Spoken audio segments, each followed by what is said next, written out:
I'm not fighting no more. Kelly, let me do my job. I just told you I didn't want to do no interviews, and you said you are going to do interviews. Now you told me to do interviews. Now you're trying to take me away from them. No. Let me show Dante's Boxing Nation some love.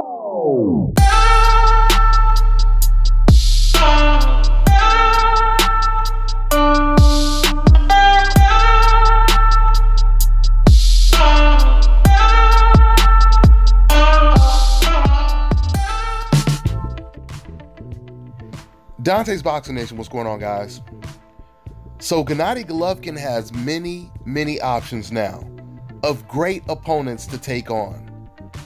He just got called out by the WBO champion Demetrius Andrade. He had the WBC order him to fight against Jamal Charlo. And he even had a Canelo Alvarez fight on the table. According to Golden Boy's vice president, Gennady Golovkin, he turned the fight down. And now I completely believe that he did turn down the fight, because we know that in the second fight, there were negotiations where Golovkin wanted more money. They went back and forth, but they still made the fight happen. But in this case, for the third fight, or a possible third fight, Golden Boy reached out to Golovkin, and after a couple days, they came to the conclusion that Golovkin did not want the fight. So that means he probably didn't want the fight. But it really doesn't matter, because whatever reason Golovkin turned down that fight, he is in a very tough spot right now. Because whenever Golovkin is not trying to fight Canelo, he's looking for easy opponents. But don't take my word for it. All you have to do is look at the actions of Gennady Golovkin. Before Golovkin fought Canelo in that second fight, when Canelo tested positive for PEDs, instead of Golovkin fighting his mandatory Sergey Demetrius, which would have been a great fight, an undefeated former Olympian just like Golovkin, instead of fighting him, Golovkin gave up one of his belts when he had claimed that his dream was to unify all the belts. He ends up giving up one of his belts, and then he fights against Vanes Martirosyan, a fighter who had never fought at middleweight, had been out of the ring for 2 years, and was coming off of a loss. This is who he decided to fight, right? So then, after he loses to Canelo Alvarez, the WBC orders him to fight against Jamal Charlo for a title eliminator bout to get a third fight with Canelo Alvarez, and Gennady Golovkin decides to go after Murata, someone he feels would be a much easier fight than a Jamal Charlo fight. But then the Murata plan backfires on him, because then Murata, he loses to someone before Golovkin can beat him. So now with Golovkin no longer having the Canelo option, no longer having the easy options like Murata, he now has a champion calling him out. Golovkin doesn't have a belt, he has a champion calling him out. What's even crazier is Demetrius Andrade is the WBO champion. Now when BJ Saunders had the WBO belt, Golovkin wanted to fight BJ Saunders. Let's see if Golovkin is willing to fight for that same belt now that Demetrius Andrade has the belt. How do you justify turning down a title fight? How do you justify that? Isn't that what you're in the business for? Is to be a champion? And when the champion is calling you out, how do you duck the champion? Now understand, guys, when I say this, I'm not telling you that there's no way Golovkin is going to take the fight. There's actually a very good chance that he will take this fight against Demetrius Andrade, because he really doesn't have too many options. And once again, this option makes a lot of sense. It makes a lot of sense because he gets to fight for a title. He gets to fight for a belt. The only way this wouldn't make sense for Golovkin is if Golovkin does not believe that he can beat Demetrius Andrade, or if his team doesn't believe that he could beat Demetrius Andrade. Now, some of these decafs, they will come out and try to defend Gennady Golovkin because they don't even have confidence that Golovkin can beat these type of opponents. They'll say stuff like, hey man, he's too old. Golovkin's too old to be fighting against fighters like that. But guys, you can't have it both ways. You can't sit there and argue that Golovkin is pound for pound the best fighter in the world, or one of the best fighters in the world, if you don't think that he's prepared to fight against the best fighters in the world.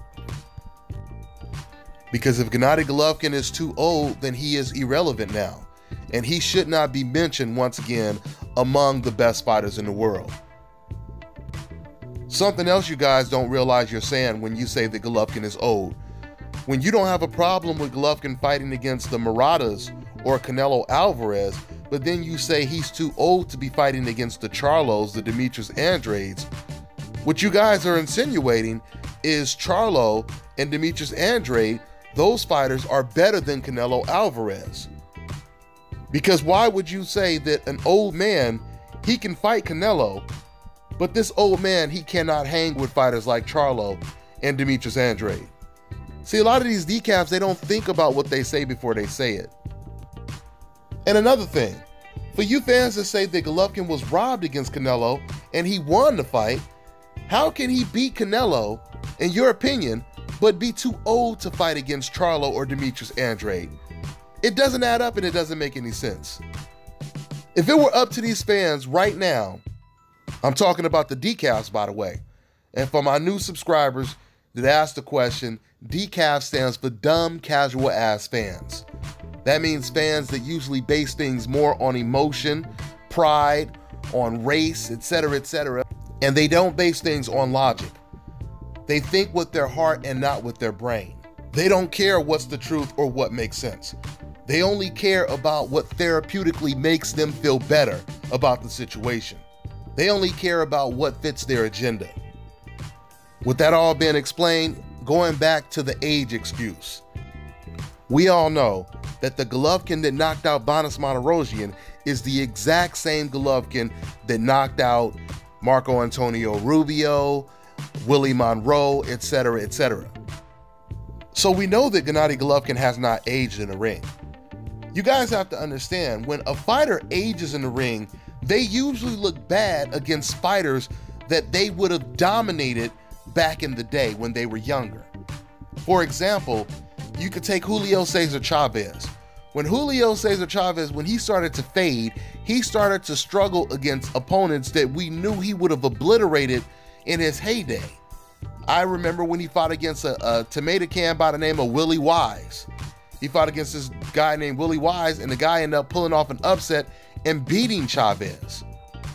Willie Wise was basically Julio Cesar Chavez's version of Vanes Martirosyan.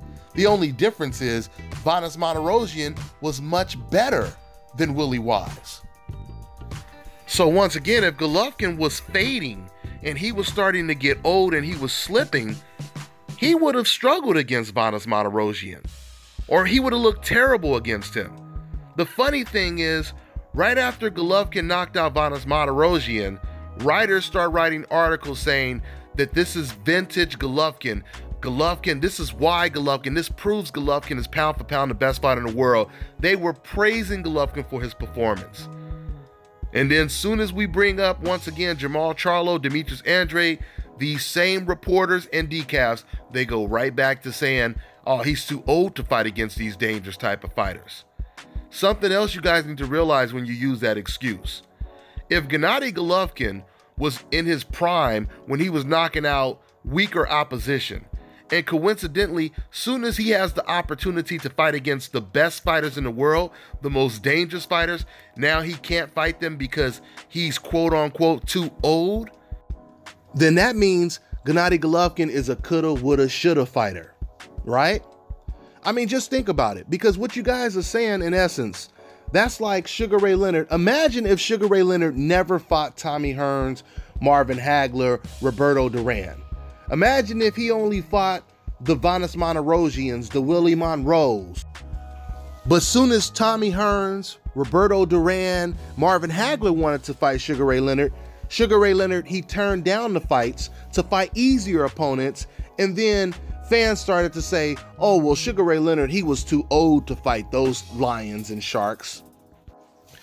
Would Sugar Ray Leonard still be considered one of the greatest fighters of all times? Absolutely not, right? Now, to give Gennady Golovkin the benefit of the doubt, you can say, okay, well, Golovkin did fight against Danny Jacobs, and he did fight against Canelo Alvarez. But the problem is, regardless of who you thought won the fight, Golovkin got an L and a draw on his record against Canelo, and the majority of people believe that Golovkin lost to Danny Jacobs.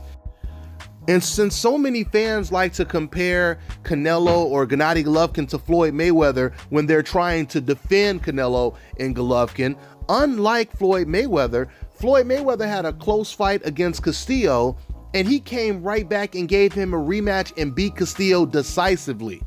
That's what greats do. How come Golovkin didn't do this with Danny Jacobs? That is what greats do. Once again, Gennady Golovkin, in his biggest fights, he struggled. He did not win his big fights decisively.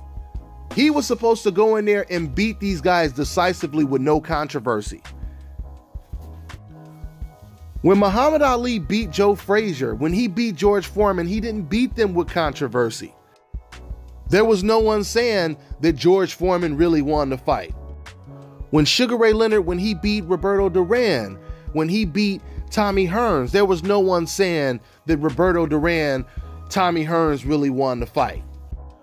Golovkin is supposed to step up in competition and win decisively. He doesn't have to knock them out, but he has to win decisively. Even if you were to say Golovkin, he really beat Canelo. How come Golovkin could not dominate Canelo the way a smaller Floyd Mayweather did, the way a smaller, older Floyd Mayweather? Floyd Mayweather was 15 to 20 pounds smaller than Canelo Alvarez, almost 15 years older than Canelo Alvarez. And Floyd was backing Canelo to the ropes. How come Golovkin could not do that? As powerful as Golovkin is, as big as Golovkin, remember, Floyd Mayweather wasn't even fighting in his natural weight class. Floyd Mayweather was a knockout artist at 135 and 130. Here you have Golovkin, who has never moved up in weight, getting pushed back by Canelo Alvarez and losing the fight. The fight shouldn't have been close enough, even if you thought Golovkin won the fight. It should never have even been close enough to where they could give it to Canelo Alvarez. And quite frankly, I truly believe Golovkin, he turned down a third fight because he realized that if he were to lose the third fight, his career would really be over. Because if he gets stopped or if he loses even more decisively, then it makes people forget about the second fight. The people that were saying that Golovkin was robbed, they forget about that if Golovkin loses a third fight. It's kind of like the Ward versus Kovalev fight.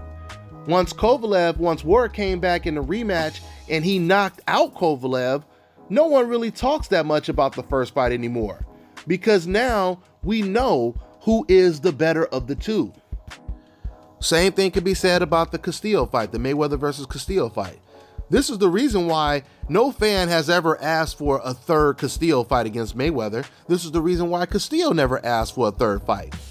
Because it was understood and acknowledged that Floyd Mayweather was a far better fighter than Castillo, and he would beat Castillo every single time they fought. You know, I'll close out with saying this. For you fans that say, oh man, why you hating on Golovkin, etc., etc. First of all, I find it ironic the same fans that say that are the same fans that gave Floyd Mayweather and Andrade Ward no credit at all when they accomplished way more than Gennady Golovkin did. This is the reason why you can't take these type of fans seriously. When fans try to make it seem like whenever you say something is true about Gennady Golovkin, you must just have a problem with Gennady Golovkin, let me ask you guys this. By way of contrast, I want you guys to name me 2 or 3 black fighters that are making the exact same moves as Gennady Golovkin has been making in the last 5-10 years, and they're getting the type of credit that Golovkin is not getting. There is no fighter you can mention. And for the decafs that love to mention Floyd Mayweather's name because personally they don't like him, you guys don't even realize it, but you just make Golovkin look even worse when you compare him to Floyd Mayweather. Floyd Mayweather moved up 5 weight classes and once again was beating undefeated young champions 15 to 20 pounds bigger than him. Golovkin would never move up 3 weight classes and fight against the most dangerous opponent in that division, that has a 15, 20 pound weight advantage over him and is 10 to 15 years younger than him. Floyd Mayweather was knocking out pound for pound champions like Diego Corrales, who he was an underdog going up against. Golovkin has never knocked out an opponent as elite as Diego Corrales. He's never beat an opponent like that decisive. The same type of opponents that Golovkin is reluctant to get in the ring with right now, Floyd Mayweather got in the ring with those guys. Not only did he get in the ring with those guys, but he beat them with no controversy.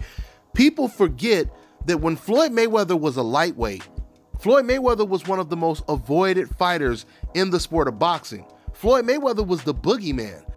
When I say Floyd Mayweather had some elite fighters avoiding him, I'm talking about fighters like Joel Casamayor, Acelino Freitas, Nassim Hamed, Shane Mosley, and the other fighters that Floyd Mayweather was calling out when they were the most dangerous and pound for pound top 3, the best in the world, like Kostya Tszyu. The only reason Floyd Mayweather didn't get to fight Kostya Tszyu is because Ricky Hatton beat Kostya Tszyu before Floyd could get in the ring with him. That's the reason why Floyd fought Ricky Hatton. Ricky Hatton was considered pound for pound number 4, the best fighter in the world when Floyd Mayweather fought him. Pacquiao was rated pound for pound number 2 when he fought him. Floyd Mayweather has beat at least 5, and that's just the minimum. Floyd Mayweather has beat at least 5 fighters that were currently on the top pound for pound list when he beat them decisively. How many fighters, how many pound for pound top 10 fighters has Gennady Golovkin beat decisively with no controversy? How many has he even fought? You know, everything that I said just logically makes all the sense in the world. If you guys want Gennady Golovkin to get more credit, then Gennady Golovkin needs to get in there and do the same things that fighters like Floyd Mayweather did, fighters like Andrade Ward did, by moving up a weight class to fight the very dangerous Sergey Kovalev. If you want him to get more credit, these are the things that he needs to do. He needs to get in the ring with Demetrius Andrade, get in the ring with Jamal Charlo. He needs to take that third Canelo fight and beat Canelo decisively. Then he will start to get the credit that you racist bias fans want him to get. And the reason why I say you racist bias fans, because once again, any fan that doesn't give Floyd Mayweather any credit when he's accomplished 10 times more than Gennady Golovkin or Andrade Ward or any other fighter on the coincidental list, you don't give them credit. But you over here saying, why won't you give Gennady Golovkin credit? We know what you are. We know what you about. How are you going to ask the people that you don't even like to treat you right? Does that make any sense? I was always taught as a little kid, you treat people the way you want to be treated. If everyone did that, the world would be a much better place. With that being said, I'm gonna go ahead and wrap this video up. Like I said earlier in this video, I do believe there's a very good chance that Golovkin will take the Demetrius Andrade fight. This really seems to be the best option for Gennady Golovkin, since now Danny Jacobs is fighting against Canelo Alvarez. Golovkin, he can't run to Murata. He can't run back to Vanes Manarosian. So where does he go? Where does he go? I hope he doesn't try to pull a move that will really make him look bad, like trying to fight a Liam Smith or a Jeff Horn, because we all know that's been Golovkin's MO for quite some time. Let's see what he decides to do. Oh yeah, and just to let you guys know, I don't know what happened, but I did my radio show yesterday, and because the video stopped and then it restarted, YouTube, they took the video down and they removed it. And I had to send YouTube an email and everything, and they're fixing the situation, but it was really weird. They took the video down while I was doing a live stream. And I believe the reason why they took it down is because when I stopped recording, because my audio wasn't working at first, so when I stopped recording and then started to re-record, it created an additional video. And I think they took it down because they thought that I was putting up the same videos with the same title and the same thumbnail. I think that's what happened, but I'm not sure. But once again, YouTube, they said they're fixing it right now. So I'll be doing another live show this week for sure. But anyway, guys, that's all I got for now. I'm on to the next one. Yep.